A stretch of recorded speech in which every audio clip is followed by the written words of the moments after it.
दुनिया के कुछ अमेजिंग फैक्ट्स जो आपको हैरान कर देंगे। Fact number 9। अमेरिका के वैज्ञानिकों ने एक ऐसी बंदूक का आविष्कार किया है जिसे उसके मालिक के अलावा कोई और उपयोग ही नहीं कर सकता। इसे स्मार्ट गन का नाम दिया गया है और ये गन तभी काम करती है जब ये अपने ऑथराइज्ड यूजर के हाथ में हो। दूसरा इंसान इस बंदूक को अपने हाथ में लेकर कितनी भी कोशिश क्यों न कर ले, वो इस बंदूक का उपयोग कर ही नहीं सकता। वैसे दुनिया में हथियारों के गलत उपयोग को देखते हुए स्मार्ट गन हथियारों की दुनिया में क्रांतिकारी बदलाव ला सकता है। Fact number 8। ट्रांसलेशन एप्स ने दुनिया में इंसानों के बीच बनी भाषाई दीवार को तोड़ दिया है। इंसानों के बीच भाषा की बाधा खत्म करने के बाद अब ऐसे एप्स तैयार किए जा रहे हैं जो जानवरों की आवाज को भी ट्रांसलेट कर सके। जी हाँ, Amazon कंपनी के पूर्व इंजीनियर जेवियर सेंचेज ने एक ऐसा ऐप तैयार किया है जो बिल्ली की म्याऊ की आवाज को हमारी भाषा में ट्रांसलेट कर सकता है। इस ऐप का नाम है मियाओ टॉक। ये बिल्ली के 13 अलग अलग अंदाज की आवाज को ट्रांसलेट कर सकता है। Fact number 7। Flattering moment of a reporter.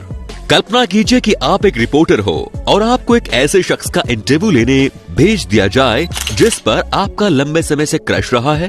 तो फिर कुछ ऐसा होता है जैसा इस रिपोर्टर स्टैकी थॉम्पसन के साथ हुआ। Reporter Stacey Thompson body builder Flex Lewis का इंटरव्यू ले रही थी। चैंपियनशिप जीतने के बाद जब स्टैकी फ्लैक्स लेविस के पास आई तो उन्होंने फ्लैक्स से चैंपियनशिप जीतने की खुशी के बारे में पूछा। रिपोर्टर को जवाब देते हुए फ्लैक्स इमोशनल हो गए। उन्होंने बताया कि चैंपियनशिप जीतने के बाद वो लगातार रो रहे हैं। उन्होंने कैंसर से पीड़ित अपनी माँ को भी याद किया। फ्लैक्स बातें करते ही जा रहे थे लेकिन स्टैकी का ध्यान कहीं और था। उनके फेस की एक्सप्रेशन को देखकर समझा जा सकता है कि वो क्या चाह रही थी। वो बार बार ललचाई नजरों से फ्लैक्स को देख रही थी और फिर खुद को कंट्रोल करने की कोशिश कर रही थी। फ्लैक्स को अपने सामने शर्टलेस देखकर स्टैकी खुद पर कंट्रोल नहीं कर पा रही थी। वो बार बार ऐसे एक्सप्रेशंस शो कर रही थी जैसे उनका बस चले तो वो अभी फ्लैक्स को आगे आप खुद समझदार हैं। ऑन कैमरा रिपोर्टर की ऐसी स्थिति शायद ही कभी देखने को मिलती है। Fact number 6। इंटरनेट पर सबसे ज्यादा परेशान करने वाली चीजों में सबसे पहला नाम है पॉपअप एड्स का। पॉपअप एड का आविष्कार इथान जुकरमैन ने किया था। उन्हें अपने इस आविष्कार पर गर्व तो है लेकिन लोगों को होने वाली परेशानी की वजह से उन्होंने इस आविष्कार के लिए माफी भी मांग ली है। Fact number 5। इयान जोन्स नाम के एक ब्रिटिश चैरिटी वर्कर चैरिटी से रिलेटेड कामों के सिलसिले में इंडिया आए हुए थे लेकिन कोरोना वायरस की वजह से वो इंडिया में ही फंसे रह गए। राजस्थान में रह रहे 49 साल के इयान जोन्स कोरोना वायरस से संक्रमित हो गए। थैंकफुली वो कोरोना को मात देने में कामयाब रहे लेकिन कोरोना को मात देने के बाद वो मलेरिया और फिर डेंगू की चपेट में आ गए। लेकिन खुशकिस्मती से इयान इन दोनों बीमारियों से भी उभरने में सफल रहे। 3 बार मौत को हराने के बाद भी मौत ने इनका पीछा नहीं छोड़ा और पिछले हफ्ते एक कोबरा सांप ने इन्हें काट लिया लेकिन इस बार भी वो मौत को हराने में कामयाब रहे और कोबरा जैसे जहरीले सांप के जहर से भी बच गए। अब उन्हें हॉस्पिटल से छुट्टी मिल गई है और अब उनका बेटा उन्हें वापस इंग्लैंड बुलाने की कोशिश में लगा हुआ है। Fact number 4। अमेरिकी चुनाव के बाद से चारों ओर कमला हैरिस और भारत से उनके संबंधों की चर्चा हो रही है लेकिन आपको बता दें कि कमला हैरिस के साथ ही एक और भारतीय मूल की अमेरिकी महिला है जिनके ऊपर बड़ी जिम्मेदारी सौंपी गई है। माला अडिगा नाम की इस महिला को जो बाइडेन की पत्नी और अमेरिका की प्रथम महिला जिल बाइडेन की पॉलिसी डायरेक्टर के रूप में नामित किया गया है। जो बाइडेन की सत्ता संभालते ही माला अडिगा भी अपनी जिम्मेदारी निभाना शुरू कर देंगी। माला का संबंध कर्नाटक के कुंदापुरा से है।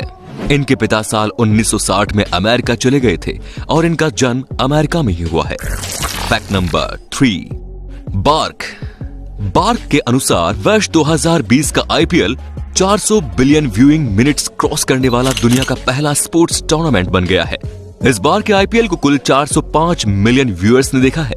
व्यूइंग मिनट्स में तो हमने इंटरनेशनल रिकॉर्ड बना ही डाला है लेकिन जितनी दीवानगी हम आईपीएल के प्रति दिखाते हैं यदि उसका आधा भी हम हॉकी और फुटबॉल के प्रति दिखाने लगे तो देश में इन खेलों के हालात भी सुधर सकते हैं।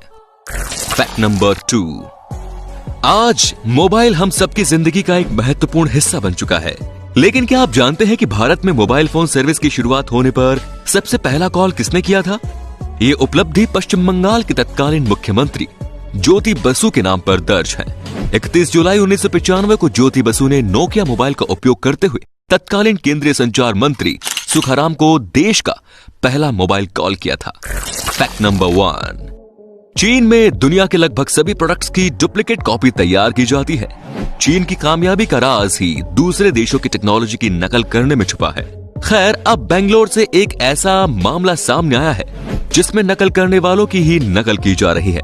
मतलब कि यहाँ चाइनीज प्रोडक्ट्स की डुप्लीकेट कॉपी बनाई जा रही है। पिछले हफ्ते पुलिस ने बेंगलोर और चेन्नई में छापे मारकर 33.3 लाख रुपए की कीमत के Xiaomi के प्रोडक्ट्स को जब्त किया है। Xiaomi ने बयान जारी कर लोगों से फेक प्रोडक्ट से सावधान रहने की अपील भी की है। तो अब आप हमें कमेंट में बताइए कि आपको कौन सा फैक्ट सबसे ज्यादा रोचक लगा। धन्यवाद।